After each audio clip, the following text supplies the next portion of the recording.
faslun, bermula ini itu fasal. Wasiwaku, dan bermula siwak itu mustahabun, disunahkan, fi kulli halin, pada tiap-tiap keadaan, illa kecuali ba'da zawali, setelah tergelincirnya matahari, lis-shaimi, untuk orang yang berpuasa.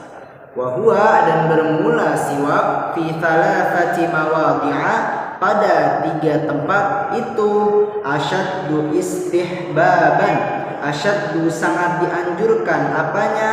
Istihbaban, kesunahannya. Rupanya yang pertama, inda taghayyuril fami, inda taghayyuril fami, saat berubahnya bau mulut, min azmin, dari sebab diam, wa ghairihi, dan selain sebab diam. Dan yang kedua, wa indal qiyami minan naumi, dan tatkala indal qiyami, saat bangun minan naumi, dari tidur.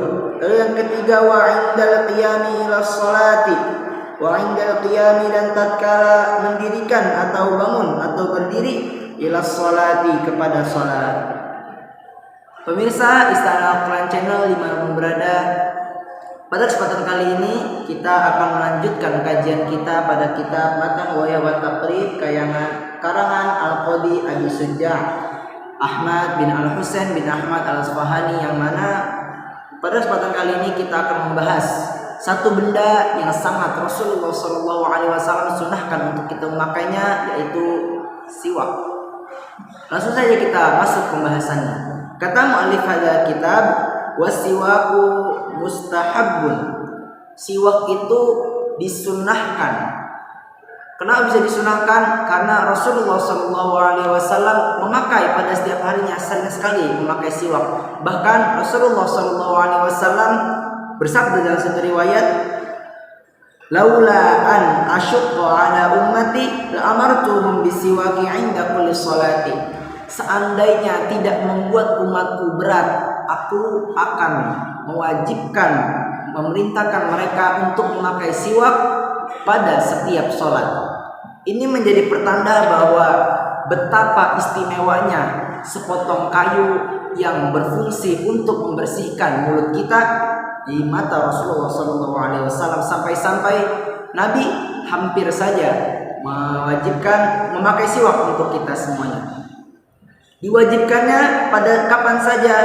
Di sini mu'allif pada kitab mengatakan fi kulli halin, pada tiap-tiap keadaan.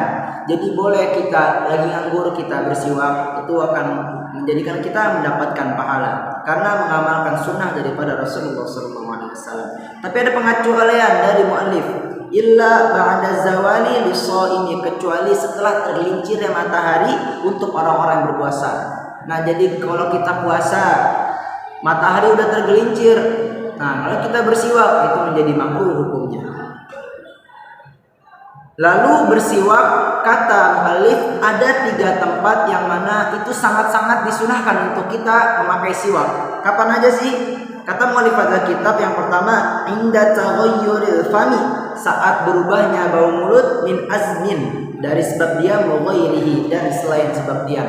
Nah, jadi ketika kita misal lagi diam, nah itu bau mulut kita akan berubah. Nah, itu kita disunahkan untuk memakai siwak, wa ghairihi, dan selain dari sebab diam. Misalnya contoh kita makan makanan yang gurih, nah itu kan bau mulut kita bakalan berubah. Nah, itu kita disunahkan untuk kita bersiwak. Lalu waktu yang kedua adalah wa indal qiyami minat naumi, saat kita bangun dari tidur. Nah, ini bisa menjadi tips and trick. Di samping kasur kita taruh siwak. Jadi setiap kita bangun subuh, kita langsung pakai siwak. Setiap kita bangun tidur siang, kita langsung pakai siwak.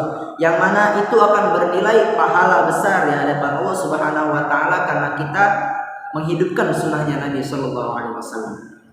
Lalu waktu yang kedua, wa indal qiyami ila sholati, ketika kita ingin mendirikan sholat. Nah, seperti hadis yang Rasulullah SAW sabdakan yang tadi saya bacakan di awal, Rasulullah SAW sempat hampir ingin mewajibkan siwak karena saking spesialnya siwak saat kita bersolat. Bahkan Rasulullah SAW juga pernah dalam satu riwayat bersabda, satu sholat kita menggunakan siwak itu lebih baik daripada 70 sholat tanpa siwak. Itu menjadi pertanda bahwa seistimewa itu benda bernama siwak ini. Padahal ia hanya sepotong kayu yang kita gunakan untuk membersihkan mulut yang harganya tidak tergolong mahal, tapi bisa mendekatkan kita kepada Allah Subhanahu wa taala dan bisa menghidupkan sunnah. Jadi mulai sekarang jangan malu untuk kita taruh siwak di kantong kita pakai sehari-hari. Dengan niat untuk kita mendekatkan diri kepada Allah, menghidupkan sunnah Rasulullah dan mendapatkan pahala dari Allah Subhanahu wa taala dan mengharapkan ridhonya. Mungkin segini saja yang bisa saya sampaikan pada kajian pada kali ini. Kita akan bertemu lagi di kajian selanjutnya. Semoga bermanfaat. Assalamualaikum warahmatullahi wabarakatuh.